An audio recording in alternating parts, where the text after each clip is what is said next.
Far beneath the surface, whales travel thousands of miles along ancient, invisible routes. Tracking these ocean giants usually means catching them when they sing or breach. But a piece published earlier this month in Smithsonian Magazine reveals a surprising trick, turning existing deep-sea internet cables into vast sensors that detect whales even when they are completely silent. Knowing where a whale swims, though, is only half the puzzle. Writing this week in the Diplomat, Dermot and Alfred Ralifo map the diplomatic fight to protect those massive cross-border corridors.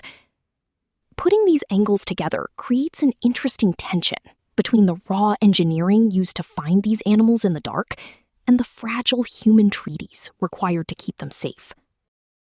Nearly 1,000 feet below the surface off the coast of Norway, a glass internet cable the width of a human hair rests on the seabed. Published earlier this month in Smithsonian Magazine, this piece explains how scientists are using these everyday telecommunication lines to track blue whales. Notice how researchers no longer rely on catching a whale's song.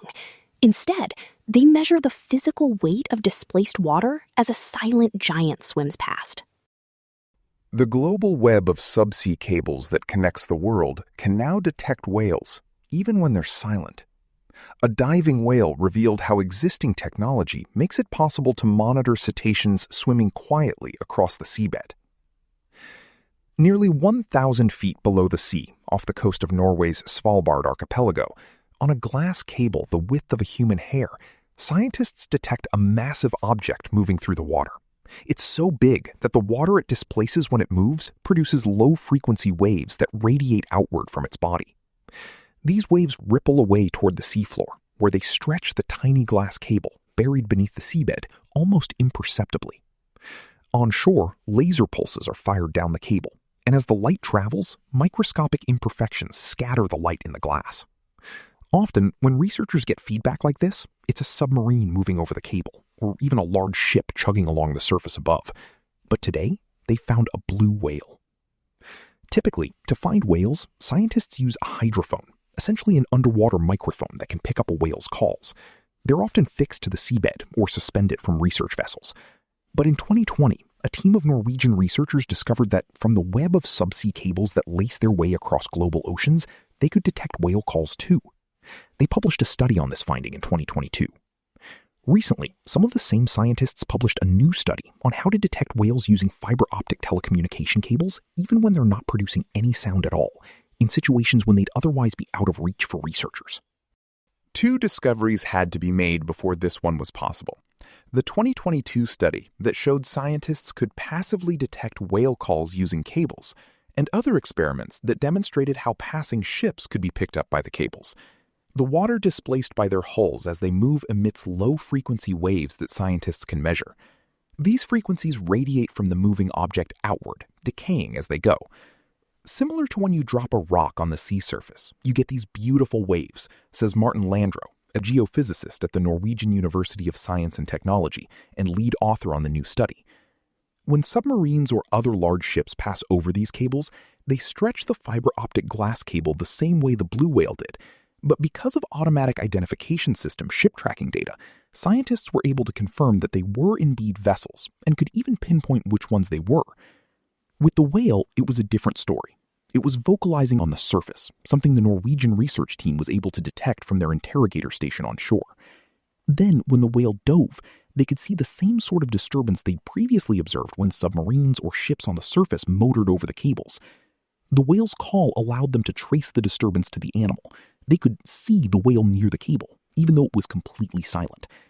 So we are quite sure that the whale is vocalizing and then diving, and then we can see this very low-frequency signal that certainly has nothing to do with the vocalization, but can be attributed to the swimming or movement of the whale, says Landro. The approach itself is called distributed acoustic sensing, or DAS. The team detected the hydrodynamic pressure and velocity fields in the low-frequency DAS data created by the whale's motion. The study is an important first step in evaluating the feasibility of this approach, says Shima Abadi, a mechanical engineer at the University of Washington School of Oceanography in Seattle, who was not involved in the study. Blue whales are the largest animals on Earth, so it's perhaps unsurprising that they could displace enough water to disturb the cable. But studying the pressure waves from water movement can be tricky because the frequencies are much lower than actual whale calls. Landro and his team already knew how to do this with ships, though, and the diving blue whale provided a path from surface to seabed that pieced the puzzle together. The team used a physics equation from 1917 that was originally created to study how tiny bubbles collapse in water. Though bubbles and blue whales have quite the size difference, the same basic physics applies, and the scientists were able to use the well-known Rayleigh equation to synthesize the whale's low-frequency disturbance.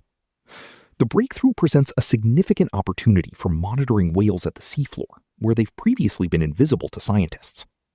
We could look at seasonal or daily changes in behavior and also track them and detect whales that are not vocalizing at all, says Landro.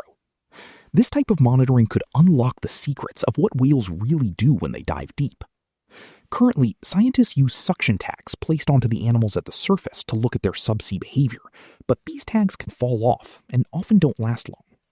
For animals like gray whales that feed on the bottom, this might be a technique to study them, says William Wilcock, a marine geophysicist at the University of Washington's College of the Environment, who was not involved in the new study. Fun fact, the Smithsonian's blue whale skull. The National Museum of Natural History has a 2-ton, 19-foot-long blue whale skull in its collections.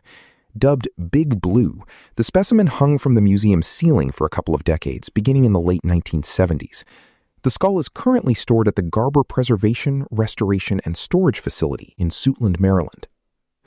Subsea cables are mostly used for telecommunications and to transmit information, be it banking details, large data, or even foreign intelligence. They connect islands and continents and are very costly to deploy. The fiber optics themselves are extremely thin, so hundreds of them will make up a single cable, protected by a plastic or metal casing, no more than an inch or two in diameter, and buried or clamped to the seabed. An estimated 600 subsea cables are active today, with over 930,000 miles of cables weaving their way across the global seafloor. The specific fiber used for the Norwegian study, measuring 160 miles in length, was deployed in 2015 and is used to connect 2 cities. Often, these cables are owned by telecommunications companies, and increasingly by data companies like Google and Amazon. Many of these cables have what are called dark fibers, wherein one of the glass fibers lays dormant in case more bandwidth is needed in the future.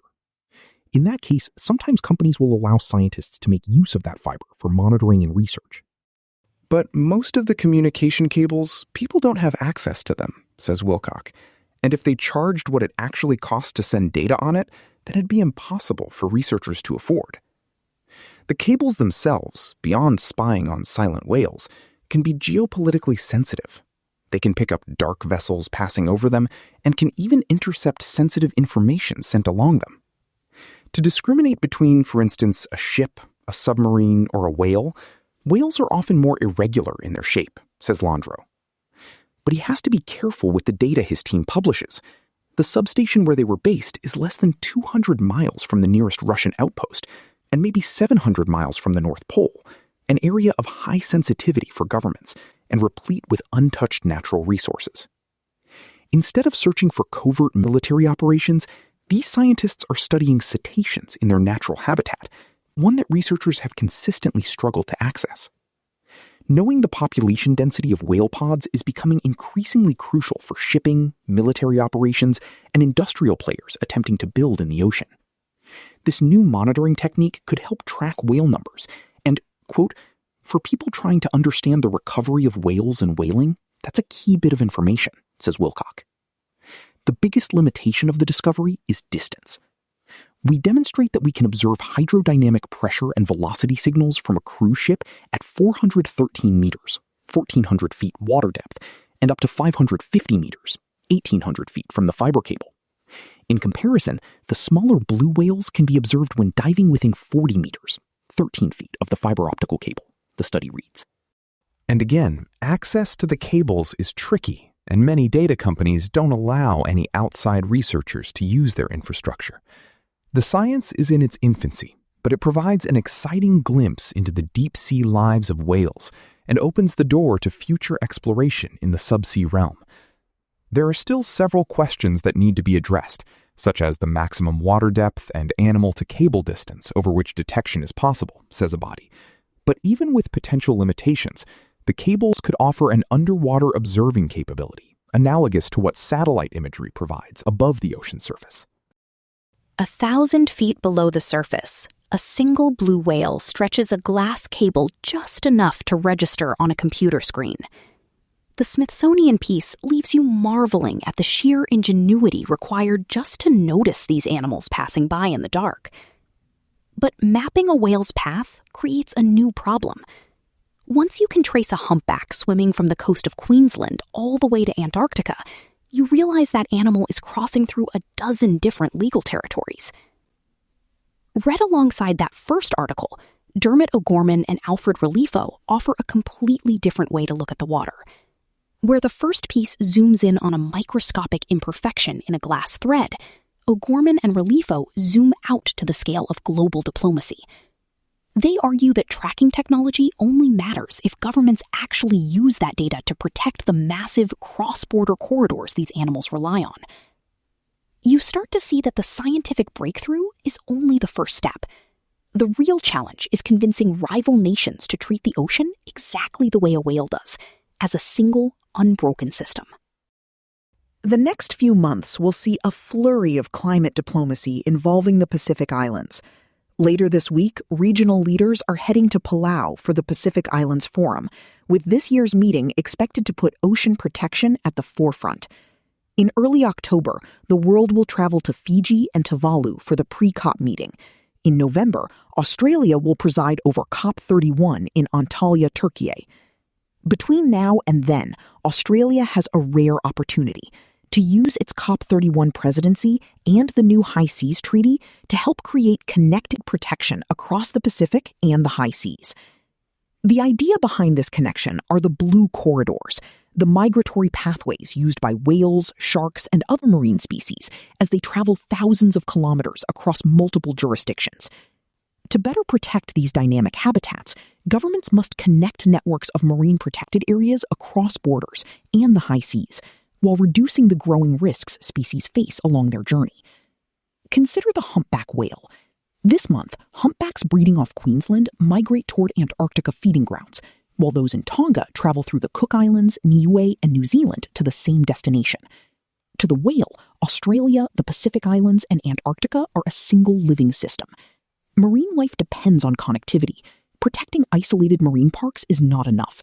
We must protect the pathways species travel. For years, this was impossible without an international law to protect waters beyond national jurisdiction. That changed in January, when the High Seas Treaty entered into force, enabling governments to protect the 2/3 of the ocean beyond any single nation's control. Now, COP31 presents an opportunity to put oceans at the heart of the climate agenda, recognizing that the climate and ocean crises are inseparable. Science, law, and political leadership have aligned.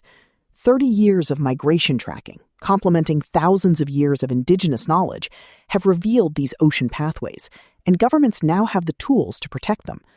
Pacific nations are leading ocean conservation, consistently translating ambition into policy, diplomacy, and action. In May, Papua New Guinea, Fiji, and Vanuatu signed the Melanesian Ocean Corridor of Reserves, the first Pacific-led declaration linking national waters into a shared corridor of protection. Tonga has announced a national ocean policy with a vision for 30% protection and is signaling a further step, protecting the Pacific Blue Corridor that humpbacks travel from Tongan breeding waters south through Cook Islands, Niue, and New Zealand toward Antarctic feeding grounds. This is the leadership nature demands, grounded in the millennia-old Pacific knowledge that the ocean is a pathway, not a barrier. The Blue Corridor's concept shows how solutions can be locally led, informed by science and indigenous knowledge, regionally connected, and globally scalable through the High Seas Treaty. Ancestral knowledge is reinforced by science and formalized in law, forming an essential foundation of ocean governance. What Pacific nations seek from Australia at COP31 is not endorsement, but enduring partnership, as demonstrated at the negotiating table in Antalya and in the decisions Australia makes before delegates arrive. Australia has framed COP31 as the Pacific COP, delivered in partnership with the region. Its role is to translate Pacific leadership into concrete outcomes through three key actions. First, Australia's offshore coast, the Lord Howe Rise, is a submerged Tasman Sea plateau and biodiversity hotspot, straddling domestic waters and high seas. It's home to many migratory species and ancient corals. Commitments to strengthen protections are a welcome first step towards securing its future. Second, Australia must strengthen protection in its own waters. The government has committed to expanding highly protected marine sanctuaries from 24% to 30% by 2030. Fulfilling this means firstly increasing protection in the Coral Sea and around Lord Howe and Norfolk Islands, followed by further protections around the country, guided by science. Third, marine sanctuaries alone cannot safeguard a rapidly warming ocean. Australia cannot credibly lead global climate negotiations while approving fossil fuel projects that accelerate ocean tipping points Pacific communities have warned about for years. Nearly 100 civil society organizations have already called on Australia and Turkey to lead by example and advance the just, orderly, and equitable transition away from fossil fuels. The urgency is real. CSIRO modeling suggests that one of conservation's great successes, the recovery of humpback whale populations, could be significantly reversed by 2050 as climate change disrupts Antarctic ecosystems. Decades of research have mapped the whales' migration corridors, but a warming ocean is already reshaping the conditions that sustain these movements. A humpback breeding off Queensland follows the ocean, guided by forces older than any border. Her migration is based on instinct, but the future of her path will be shaped by human decisions.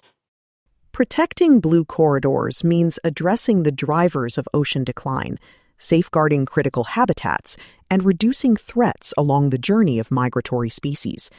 The science is settled, the legal framework exists, and Pacific leadership is delivering. The decisions Australia takes before COP31 and the ambition it brings will help determine whether blue corridors become this decade's defining ocean achievement or another opportunity that governments let slip. Glass threads resting on the ocean floor can now pick up the faint vibrations of a fin whale in the dark. Those signals map out journeys stretching across thousands of miles, ignoring every border drawn by human governments. What lingers is a sudden, sharp picture of exactly how much room a whale actually needs to survive. The technology exists to watch them move, and the treaties exist to clear their path. But when the data finally shows exactly where these animals need to go, will competing nations actually surrender the water to let them pass?